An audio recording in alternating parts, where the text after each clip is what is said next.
So the wind goes back and forth based on the pressure outside. Yeah. Cool.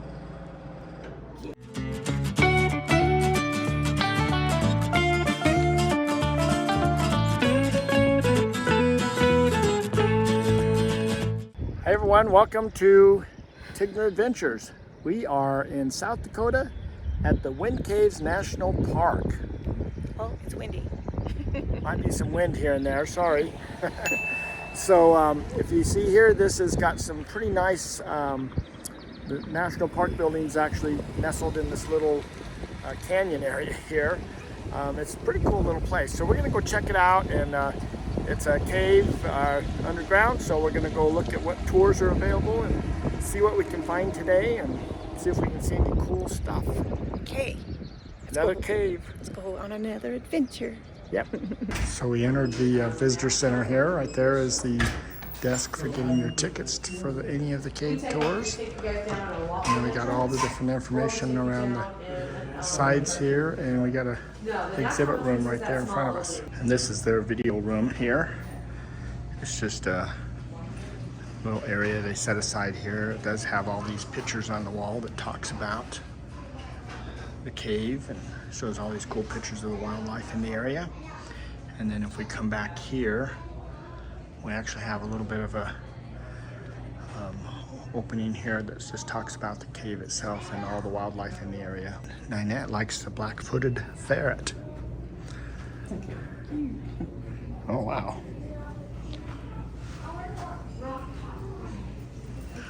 Is that what we see running around out there in the fields? No, that's pockets. I'm sure It says Dogtown. Oh, that is a pocket, yes. Oh. But this is a black parrot over here. It's really interesting that they use the whole buffalo. But the tendons and the muscles are bowstrings and arrow ties. The horns are, spoons, medicine, cups, fire carrier, bladders, carry water, medicine pouches, bones, knives, saddle trees. Use the bones for a lot. The tail is funny. Fly swatter, whips, medicine, decorations. Everybody needs fly swatter. I like the whip part. Hoofs and feet is glue, rattles, decorations, hair,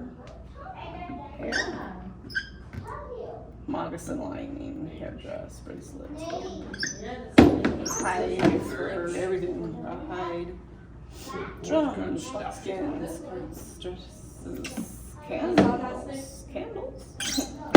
Anyway, there's some of the things down here. I like the tail, and the stomach, and the horns. Wall talks about when the park was formed back in January 9th, 1903. So that's pretty cool. Just a little bit of history of the actual park itself. It's always interesting how they come up with where to have a national park and all the resources that are available in that park. These are some of the items that we're going to see in the cave today. Got some. This is why it's called the Wind Cave. Ooh, that's pretty. Higher pressure outside, lower pressure inside the cave. Lower pressure outside, higher pressure inside. So the wind goes back and forth based on the pressure outside. Yeah. Cool. This is a cool display. This is actually showing in real time what the airflow is going in or out of the cave based on the pressure outside. Probably should have worn a bigger coat. It's 53 degrees in the cave right now. This is a map of the cave so far. All the different little spurs they found and explored. I don't know. Sure takes a special person to try to crawl through a bunch of these holes. They're way too small. I think I'd get a little bit too claustrophobic to be able to do this. All right, we are headed out to the natural entrance tour. And let's kind of go out here and we're going to wait for the ranger to meet us. Okay. What is it? Honeysuckle. Honeysuckle. Yes. Oh, cool. I'm pretty sure I'm not supposed to pick something, but Oh, honey. gonna get in trouble. Get us kicked out of here. Tastes like honey. This is where the tour starts. Is it anyone's very first time in a cave today in general? We are a very weird cave here. We are actually classified also as a dry cave. So on these tours, we don't see your typical cave formations. We don't have a lot of flowing water into the rock to cause things like stalactites and stalagmites, what you may be used to seeing in most caves. We really don't have a lot here. But with this unique dryness, we have a formation that isn't found really elsewhere in the world. And on today's tour, we get an opportunity to see a lot of it as well. So we'll stop down there and talk a little bit about that formation. So we have had our little ranger talk. And Kim is our ranger today. And so now we are headed down to the actual natural entrance of the cave. So this 8 by 10 inch opening is this cave's largest known opening that we have ever been able to find. Now this is where the cave gets the name Wind Cave. We can kind of see the branch coming out. Some of you folks may feel it towards the end there.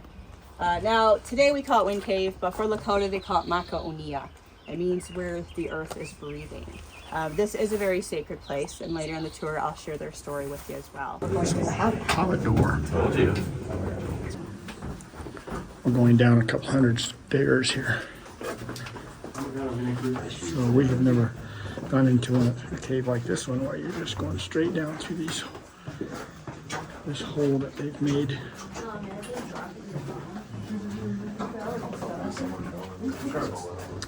The stairs are pretty steep too.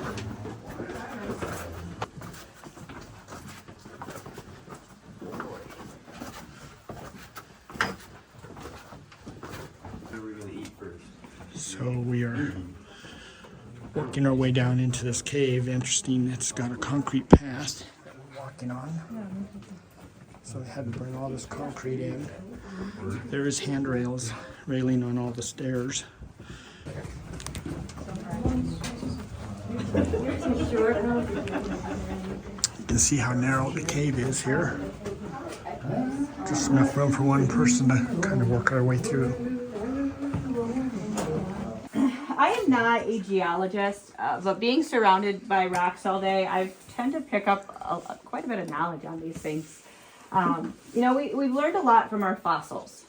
Rocks are windows into the past, and they really do tell us stories. And from our fossils, we know that this cave really started forming about 360 million years ago. Our fossils are all aquatic life, so things that are relatives to clams and snails and corals, what we see. So this formation is called boxwork.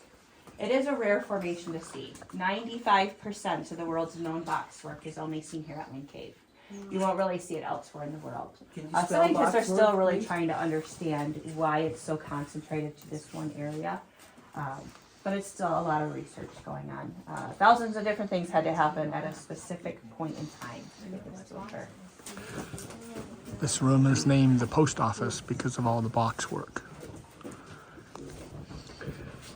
We're now working our way into a room called Rose Misery. And you can see that we're going through a pretty narrow passage here. So the room was named after Mr. Rowe, who got stuck before they actually made this bigger so we could get through it. So because it took him so long to get the guy unstuck, they finally named the room Rose Misery.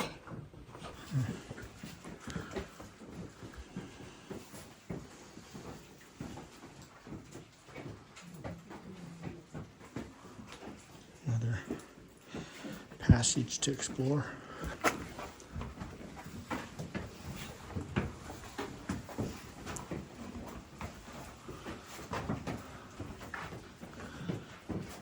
Imagine some room above us.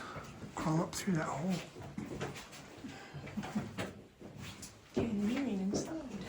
Yeah. him. Oh, I just got a kiss from the kid. Oh, look at that. Look at that room back in there, going somewhere.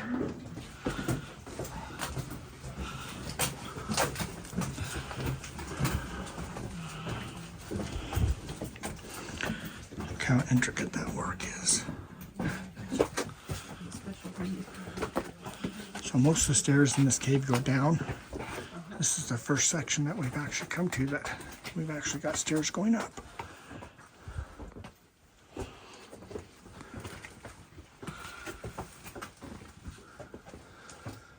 Going back in that cave back there. Ooh.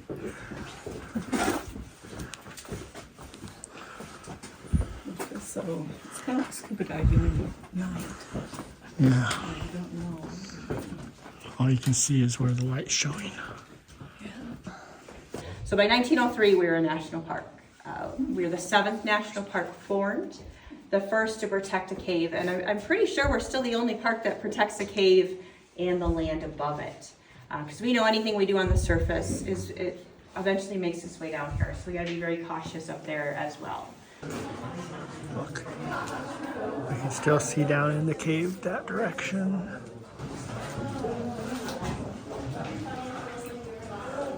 But we are now done with the tour. We are headed down this little hallway to an elevator. So we are 20 stories below the surface at this point. And we are working our way to the elevator to take us back up to the top.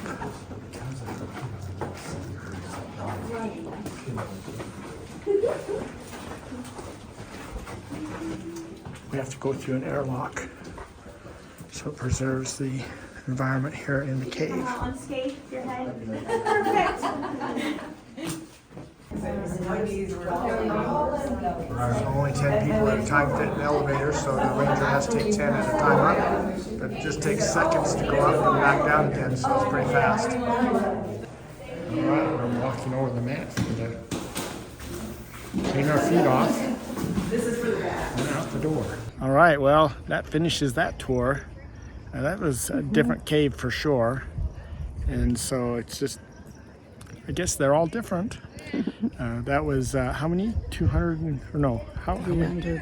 300 something steps. 300 something steps. Half is what we did yesterday. They've explored like what, 164 Miles. It's all within a mile. And it's all within a mile square, so it's just going down. We were 20 stories down. That was pretty good. 200 feet. So, and the guy that actually found this cave and actually did most of the exploring got it all started in only like 3 years of his life, because he passed away at 20 from something. He went somewhere and got pneumonia. Yeah. And then or something. Yeah. So he was 16 when he started. Yeah. And at 19 he went to the World's Fair and got sick and died. Kind of sad. They were going to start taking tours through to help his family with their expenses and stuff. But they it ended up in a big old lawsuit between his family and another family, and the courts ruled that this area didn't belong to either one of the families. You know, it was someplace for everybody. So now we have the national park. So that's pretty cool, and it's a pretty worthwhile place to stop and visit. So if you can, put it on your your bucket list and check it list. So anyway, well, that's going to finish this for today. So thanks for coming along. This is another national park down. We've seen quite a few of them now. It's pretty cool. Anyway, take care. Hopefully see you down the road somewhere, and if not, we'll just see you on the next video. But in the meantime, have fun. Bye.